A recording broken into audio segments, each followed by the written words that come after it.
এখন শুরু হচ্ছে আজকের এই বিশেষ অনুষ্ঠানের দ্বিতীয় পর্ব। কল্পতরু জাগরণ সংঘের প্রাণপুরুষ পরম চৈতন্য শ্রী নীলাঞ্জন মাধব নিলয়ে উপস্থিত হয়েছেন। শরণ্যং বরেণ্যং পরমানন্দ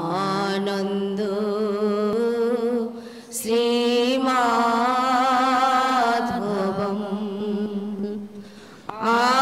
আগচ্ছতং হৃদয়েষু নমো নমঃ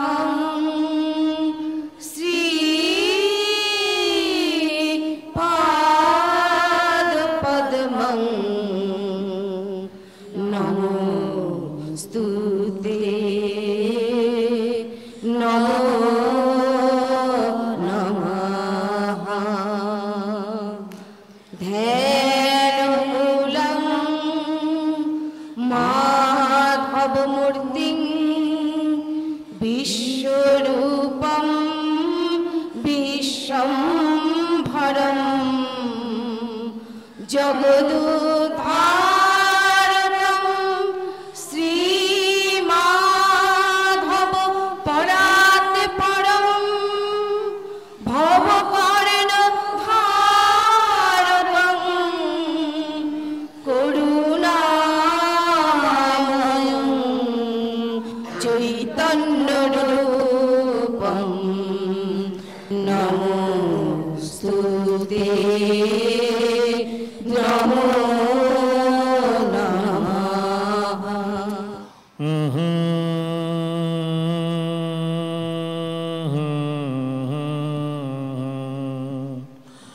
জয় গঙ্গা মা, জয় গঙ্গা মা, জয় গঙ্গা মা, জয় গঙ্গা মা, জয় গঙ্গা মা, জয় মা গঙ্গা মা, জয় গঙ্গা মা, জয় গঙ্গা মা, জয় গঙ্গা মা, জয় গঙ্গা মা, জয় গঙ্গা মা, জয় গঙ্গা মা, জয় গঙ্গা মা, গঙ্গা মা, গঙ্গা মা, গঙ্গা মা, জয় গঙ্গা মা, জয় গঙ্গা মা, জয় গঙ্গা মা, জয় গঙ্গা মা, জয় গঙ্গা মা, জয় গঙ্গা মা, জয় মাধব, জয় মাধব, জয় মাধব, জয় মাধব, জয় মাধব, গঙ্গা মা, জয় মাধব, জয় মাধব, জয় মাধব, জয় মাধব, জয় মাধব, জয় মাধব জয় গঙ্গা মা। জয় মাধব জয় মাধব জয় মাধব জয় মাধব জয় মাধব জয় মাধব জয় মাধব জয় মাধব জয় মাধব গঙ্গা মা গঙ্গা মা গঙ্গা মা গঙ্গা মা। আজ সোমবার শুক্লা চতুর্থী তিথি ৩রা ফেব্রুয়ারি 2014, 20শে মাঘ 1420 সাল। একটা পুণ্যতিথি, একটা পুণ্য দিন, একটা পূর্ণতার প্রকাশের একটা ইঙ্গিত, একটা সঙ্গীত, একটা সম্বিতে নেবার সঙ্গীত। সেই দিনটা আজকে ৮৬তম আজকে উৎসব, গঙ্গা মায়ের ৮৬তম উৎসব। অর্থাৎ তিনি বেঁচে থাকলে ৮৬ বছর বয়স হতো। তিনি 1982 সালে দেহ রাখেন।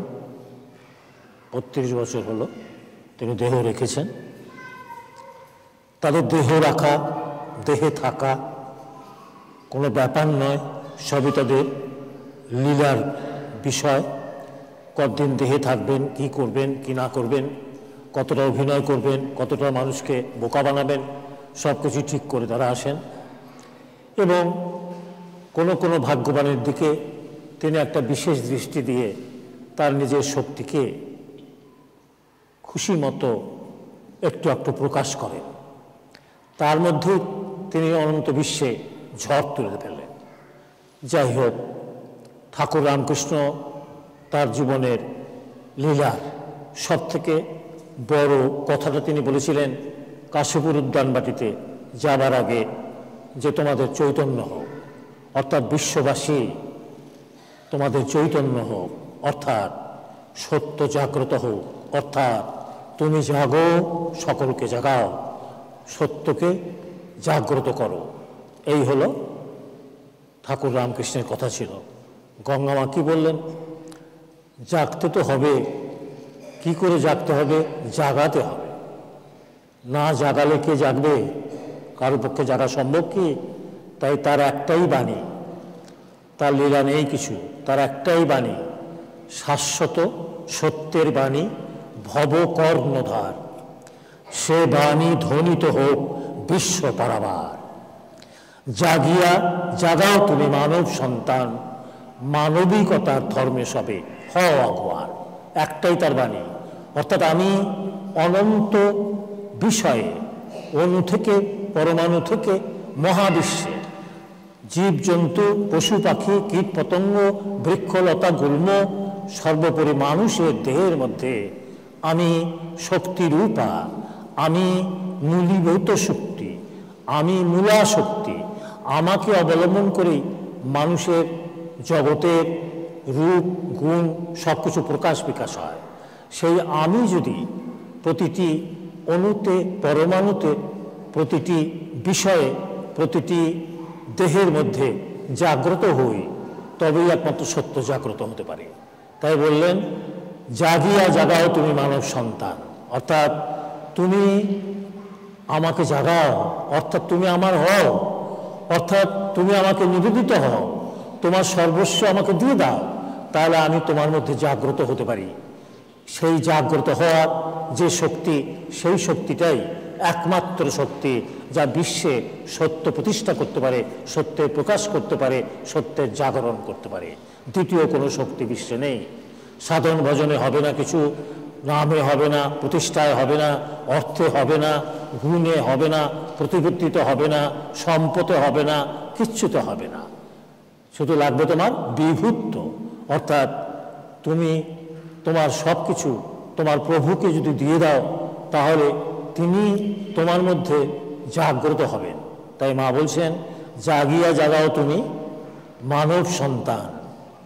মানুষের মধ্যে জাগ্রত হয়ে আমি সত্যকে প্রতিষ্ঠা করতে পারি, অন্য কিছুর মধ্যে জাগ্রত হয়ে যার যার স্বরূপকে প্রকাশ করতে পারি, কিন্তু মানুষের মধ্যে প্রকাশ হয়ে আমি সত্যের স্বরূপকে প্রকাশ করতে পারি। তাই তোমরা সকলেই আমাকে জাগাবার চেষ্টা করো, আমাকে নিবেদিত হবার চেষ্টা করো, তাহলেই সব সমাধান হবে। এইটা তার বাণী। এবং তিনি দেহ রেখেছেন 82 সালে। পরবর্তীকালে তার 5 বছর পরে 1987 সালে শ্রী মাধব দেহ রাখেন। এতগুলো বছর চলে গেছে, পৃথিবী ঠিকই আছে, ঘুরছে, গ্রহ নক্ষত্র দেশ ঠিকই আছে, ঘুরছে। আমরা মানুষেরা আমরাও ঘুরছি। কেউ নিয়মে ঘোরে, কেউ বেনিয়মে ঘোরে, কেউ অনিয়মে ঘোরে, কেউ খেয়ালে ঘোরে, কেউ খুশিতে ঘোরে, কেউ দুঃখে ঘোরে, আবার কেউ সত্যের কারণে ঘোরে। ঘোরাটাই মূল কথা। সুতরাং তুমি যদি সত্যকে কারণ করে ঘুরতে পারো, তাহলে পরেই দূরকে নিকট করতে পারবে, সত্যকে জাগ্রত করতে পারবে। নিজের কারণে নয়, বিশ্বের কারণে সত্যকে যদি জাগ্রত করতে পারো, তাহলে তুমি মহৎ, তুমি সৎ। তা না হলে কিছুই কিছু হলো না। তা না হলে জীব হয়ে জন্মালে, জীব হয়ে মরলে, কিছুদিন বেঁচে রইলে, হেঁটে বেড়ালে, কত কথা বললে, কত কিছু করলে, তোমার জীবনও শেষ হয়ে যাবে, তোমার এইসব অভিনয়ও শেষ হয়ে যাবে, কোনোটাই বিশ্বে থাকবে না, তাই না? তাই বিবেকানন্দ বলেছিল, এসছে যখন পৃথিবীতে একটা দাগ রেখে যাও, অর্থাৎ সত্যের সঙ্গে একটু ঘনিষ্ঠতা করো, তাহলে এই দাগ রাখতে পারবে, তা নাহলে পারবে না। সুতরাং আমাদের এই যে গুরু বা গুরুমা, তাদের যে আবির্ভাব বা তাদের বিষয়ে যে উৎসব, তার কারণটাই হলো উৎস সম্বন্ধে উৎসাহ বৃদ্ধি করানো। উৎস সম্বন্ধে, সত্য সম্বন্ধে যদি উৎসাহ না বাড়ে, যদি ইচ্ছা না বাড়ে, যদি তৎপরতা না বাড়ে, যদি একটা প্রেরণা তুমি না পাও, তাহলে জীবনটা কিছু হবে না, তোমার জীবনে কিছু হবে না। তাই মা বলছেন যে তুমি জাগো এবং অন্যকে জাগাও, তুমি চুপ হও এবং অন্যকে চুপ করাও। কি বলো? তা নাহলে কিছু হবে না, মুখরতা দিয়ে কিছু হবে না, ঠিক আছে না? নীরবতার মধ্যেই সমস্ত শক্তি, মুখরতার মধ্যে কিছু নেই, মুখরতার মধ্যে মূর্খতা। তাই বলছে আজে বাজে কথা বলো না, উল্টোপাল্টা কথা বলো না, অতিরিক্ত কথা বলো না, বেশি কথা বলো না, চুপচাপ থাকো। যেটা প্রয়োজন সেটা কথা বলো, যেটা প্রয়োজন সেটা করো, যেটা প্রয়োজন সেটা খাও, বিনা প্রয়োজনে কিছু করো না। এইটাই গঙ্গামা, এটাই মাধব বাবার একমাত্র নির্দেশ ধর্মপথে। নাম জপ তপ এগুলো দরকার নেই তোমার, এগুলো যখন প্রয়োজন হবে তোমার ভেতর থেকেই জাগ্রত হবে, তুমি নিজে চেষ্টা করে কিছু করতে পারবে না, ঠিক আছে না? তুমি নাম করতে বসবে, তোমার মন কোথায় কোথায় মাঠে ঘুরে বেড়াবে, তাতে কোনো লাভ নেই। তালে পা ফেলার চেষ্টা করো, প্রয়োজন বুদ্ধিতে চলার চেষ্টা করো, ক্রমবুদ্ধিতে চলার চেষ্টা করো, এবং তোমার সামনে তুমি এককে রাখার চেষ্টা করো। তার নামে পারো, তার রূপে পারো, তার ভাবে পারো, তার কর্মে পারো, তার ধর্মে পারো, তাকে সামনে রেখে পথ চলো, তাহলে জীবনে কোনোদিন ঠেকবে না, ঠিক আছে না? ধীরে ধীরে ধীরে ধীরে তুমি উতরে যাবে, তুমি উৎসে যাবে, তুমি আলোতে যাবে, তুমি প্রেমে যাবে, তুমি সম্বিতে যাবে, তুমি সঙ্গীত হয়ে যাবে, ঠিক আছে না? সুতরাং বসে থাকবার সময় নয় এখন, সবসময় মনটাকে একটা সত্যের দিকে নিয়ে যাওয়ার চেষ্টা করো, তা নাহলে মায়ের কথা রাখতে পারবে না। জাগিয়া জাগাও তুমি মানব সন্তান, তোমাকে তিনি কত বড় করে দেখিয়েছেন, তুমি নিজে জাগো, কত তার কনফিডেন্স, কত তার বিশ্বাস তিনি বলছেন। কিন্তু আমরা যদি সেই বিশ্বাসের মর্যাদা না রাখি, তাহলে কিসের মা, কিসের বাবা, কিসের গুরু, কিসের মহাপুরুষ, সবই সমান হয়ে গেল, ঠিক আছে না? আচ্ছা, জয়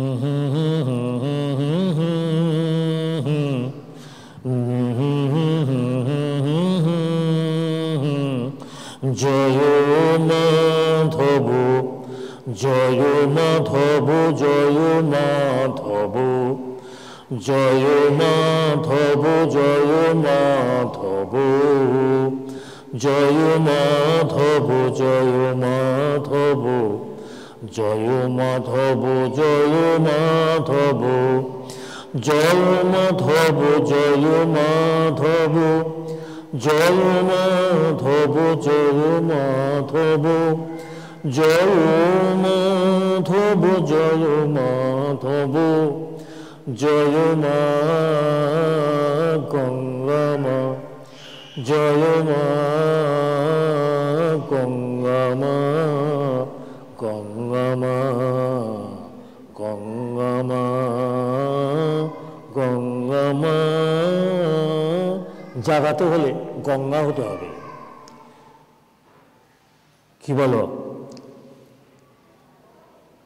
শিব যদি হতে চাও বিষ হজম করতে শিখতে হবে, তেমনি তুমি যদি দুর্গা শক্তি হতে চাও, তুমি যদি ঈশ্বর শক্তি হতে চাও, তুমি যদি গুরু শক্তি হতে চাও, তোমাকে সমস্ত আবর্জনাকে গ্রহণ করবার, ধারণ করবার শক্তি অর্জন করতে হবে। ঠিক আছে না? গঙ্গা যেমন সব আবর্জনা নিজে গ্রহণ করে সব কিছুকে পবিত্র করছে, পবিত্র রাখছে, তাই গঙ্গা পরিচ্ছন্ন না করতে পারলে, পরিষ্কার না করতে পারলে, আকাশ যদি মেঘলা থাকে সূর্য দেখতে পাবে না। তেমনি তোমার মন আকাশে যদি জঞ্জালরূপী মেঘ থাকে, তাহলে তুমি যে তার ধন সেটা জানতে পারবে না। ঠিক আছে না? সে কারণেই গঙ্গা শক্তি, অর্থাৎ নিজেকে পরিষ্কার করো।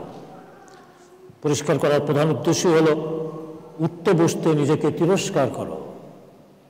তোমার মন যা চায় তাকে কন্ডেম করো, তাকে সবসময় দূর করবার চেষ্টা করো। ঠিক আছে? বড় হতে চাও, কিছু হতে চাও, সবার কাছে সাধু বনতে চাও, এই জিনিসগুলো ছেড়ে দাও, ওতে কোনো লাভ নেই। কে তোমাকে রাজা বানালো, কে তোমাকে প্রজা বানালো, কে তোমাকে দাস বানালো, তাতে তোমার কি শেখালো? তুমি যা তাই। সে কারণেই তুমি যার তার হবার চেষ্টা করো, তাহলে পরেই সব সমাধান হবে। সে কারণেই গঙ্গা মা, সে কারণেই শ্রী মাধব। ঠিক আছে না? অতি সহজভাবে, সুন্দরভাবে জীবন পথে চলার যে যে পথ তিনি দেখিয়ে গেছেন, সেই পথটা যে কেউ চলতে পারে, যে কেউ চলতে পারে। কি বলো? এর জন্য কোনো মন্ত্রতন্ত্রের দরকার নেই, কোনো সাধন ভজনের দরকার নেই, কোনো নাট্যপাটবির দরকার নেই, কিচ্ছু দরকার নেই। তুমি সহজ ইয়াভাবে প্রয়োজন বুদ্ধিতে জীবন পথে চলো। হ্যাঁ? আর তোমার যে জ্ঞানেন্দ্রিয়গুলো আছে তাদের লাগাম পরাবার চেষ্টা করো। চোখকে লাগাম পরাও, কানকে লাগাম পরাও, নাককে লাগাম পরাও, জিভকে লাগাম পরাও। কি বলো? লাগাম যদি না পরাতে পারো তাহলে মন তাতে লেগে থাকবে না। আর মন যদি তাতে লেগে না থাকে তাহলে মন কোনোদিনই লয় হবে না। আর মন যদি লয় না হয় তুমি আলোতে যেতে পারবে না, সাধন ভজনে হবে না। এটা মন তিনি একমাত্র লয় করতে পারেন। কি বলো? তুমি তোমার মনকে জানো না। ঠিক আছে? মন তোমাকে বড় বানাবে, কিন্তু মন তোমাকে ছোট করে তৈরি করবে। যত দিন যাবে তুমি ছোট হয়ে যাবে। তুমি জানছো তুমি বড় হচ্ছ, ঈশ্বর জানছে তুমি ছোট হয়ে যাচ্ছ, মিন হয়ে যাচ্ছ, মিন, MEAN। তাই ক্রম বুদ্ধি, প্রয়োজন বুদ্ধি, এইভাবে যদি তুমি সংসারে চলতে পারো, পারবে না যদি না তুমি মাধব, গঙ্গা বা সত্যকে আশ্রয় না নাও, সত্যের আশ্রয় না নাও। সে কার কাছে মাধব কিভাবে আসবে কে বলতে পারে? কি বলে? এই যে আজকে এসেছিল খ্রিস্টান সম্প্রদায়ের লোক, ইসলাম সম্প্রদায়ের লোক, আমরা দেখো ওটা কোনো ব্যাপার না। তাকে তুমি যিশু হিসেবে পাবে না আল্লাহ হিসাবে পাবে না মাধব হিসাবে পাবে, সেটা কোনো ব্যাপার না। পাওয়াটা হলো বড় কথা। কি বলো? সব নামই তার নাম, সব রূপই তার নাম, সব ধর্মই তার, সব কর্মই তার। সুতরাং এর মধ্যে কোনো ভেদাভেদ আনার কোনো মানে হয় না। কি বলো? যে মনে তুমি টান পাও, মনের টান যাতে পাও, যথার্থ টান, তাতেই টান টান হবার চেষ্টা করো। আর যদি না পাও, খুঁজে বেড়াও, হাতড়াও। এরপরে হাতড়ালেও কিছু পাবে না। ঠিক আছে না?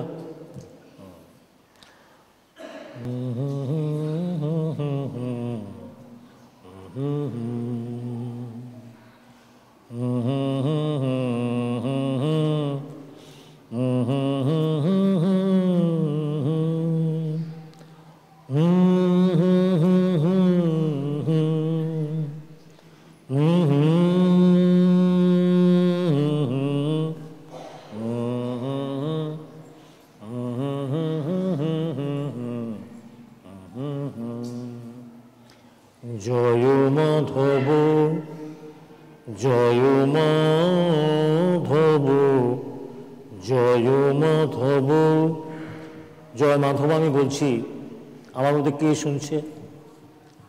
আমার মনই শুনছে। ঠিক আছে না?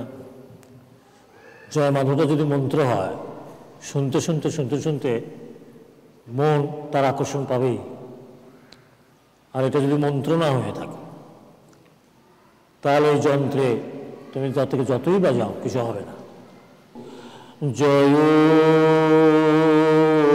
মাধব, জয় মাধব, জয় মাধব, জয় মাধব, জয় মাধব, জয় মাধব, জয় মাধব,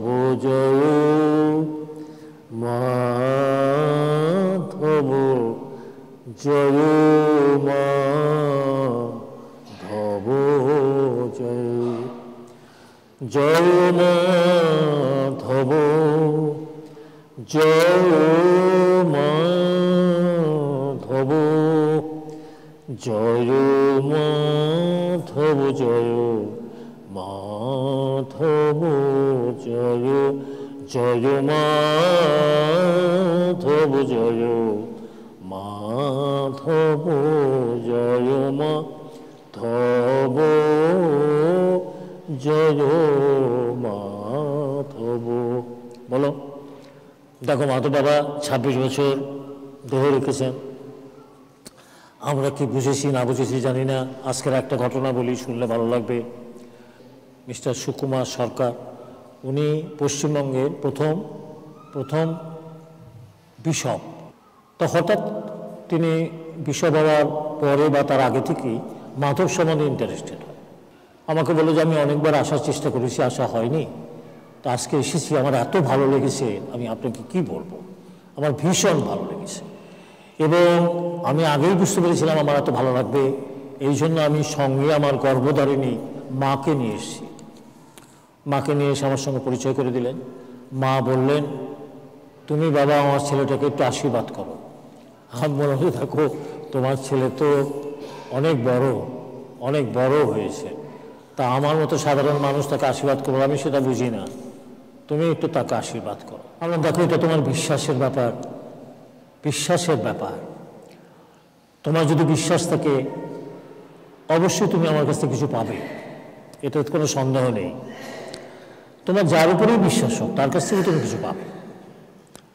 ঠিক আছে না? আমাদের হিন্দু ধর্ম বলে, তুমি যদি একটা পাথর খণ্ডে তুমি ঈশ্বরকে বিশ্বাস করতে পারো, সেই পাথরের মধ্যে থেকেই জাগ্রত হয়ে তিনি তোমার সঙ্গে সম্পর্ক করতে পারে। সুতরাং এটার কোনো ব্যাপার নেই। বলে, তাহলে আমি আপনার কাছে মাঝে মাঝে আসবো। ঠিক আছে, আমার দরজা সবার কাছে সবসময়ের জন্য খোলা। উৎসাহী যদি হয় সে আসবে, তাতে তো আমি বাধা দিতে পারি না, যখন খুশি আসবে, কোনো অসুবিধার কারণ নেই।